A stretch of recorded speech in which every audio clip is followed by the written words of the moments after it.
বাঙালির শোক ও গৌরবের অবিনশ্বর ইতিহাস ২১শে ফেব্রুয়ারি। যথাযোগ্য মর্যাদায় কেন্দ্রীয় শহীদ মিনারে ভাষা শহীদদের প্রতি শ্রদ্ধা জানিয়েছে সর্বস্তরের মানুষ। রাজনৈতিক দলের নেতারা বলেছেন, বাংলা ভাষার মর্যাদা রক্ষায় সবাইকে ঐক্যবদ্ধ থাকতে হবে। ভিনদেশি সংস্কৃতি দূর করে তরুণ প্রজন্মকে জানাতে হবে নিজস্ব সংস্কৃতি, পাশাপাশি তুলে ধরতে হবে মাতৃভাষার তাৎপর্য। শফিকুল ইসলামের রিপোর্টে বিস্তারিত। নোভা এলইডি টিভি, ঝকঝকে ছবি, নিখুঁত শব্দ, 5 বছরের ওয়ারেন্টি। নোভা মানি সঠিক মান, নিশ্চিত সেবা। পূর্ব আকাশে রক্তিম সূর্য উদয়, এ যেন ভাষা শহীদদের রক্তেরই আভা। মাতৃভাষা আন্দোলনের পূর্ণ হয়েছে ৭৪ বছর। তাই আজ ঢাকার সব রাজপথ এসে মিশেছে কেন্দ্রীয় শহীদ মিনারে। ভাষা শহীদদের শ্রদ্ধায় নত পুরো জাতি। ১৯৫৩ সালের ২১শে ফেব্রুয়ারি প্রথমবারের মতো শহীদ দিবস পালন শুরু হয় প্রভাত ফেরি দিয়ে। তারই ধারাবাহিকতায় সকালের শুরুতে ফুল, ব্যানার, পতাকা আর ফুলের ডালা নিয়ে শহীদ বেদিতে আসেন রাজনৈতিক দল, সামাজিক সাংস্কৃতিক সংগঠনের নেতারা সহ শিক্ষা প্রতিষ্ঠানের শিক্ষক শিক্ষার্থীরা।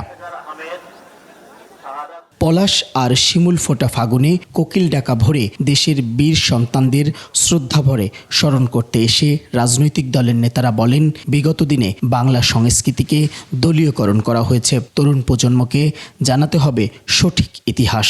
বিএনপি দেশীয় সংস্কৃতিকে সবসময় ধারণ করেছে, দেশীয় ঐতিহ্যকে সবসময় ধারণ করেছে এবং সেগুলো নতুন প্রজন্মের মানুষের কাছে, তরুণীদের কাছে ছড়িয়ে দেওয়ার চেষ্টা করেছে।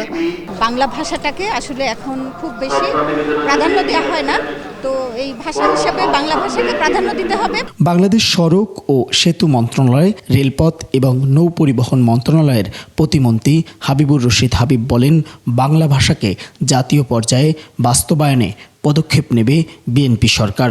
বাংলা ভাষাকে আমরা আমাদের হৃদয়ে ধারণ করি এবং রাষ্ট্রীয় ভাষাকে, বাংলাকে বাস্তবায়ন করার জন্য সর্বস্তরেই আমরা কাজ করে চলেছি। সুতরাং বাংলাকে আমাদের জাতীয় পর্যায়ে সব জায়গায় বাস্তবায়নের জন্য আমাদের সরকারিভাবে আমাদের সকল পদক্ষেপ থাকবে।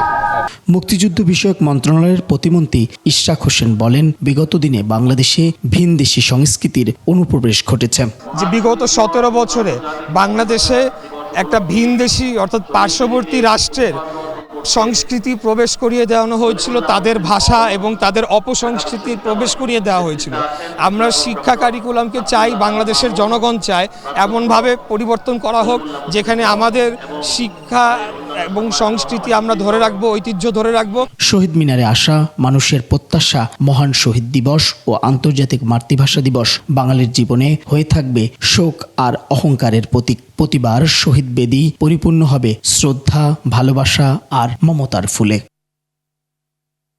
শফিকুল ইসলাম, ২১শে টেলিভিশন, ঢাকা।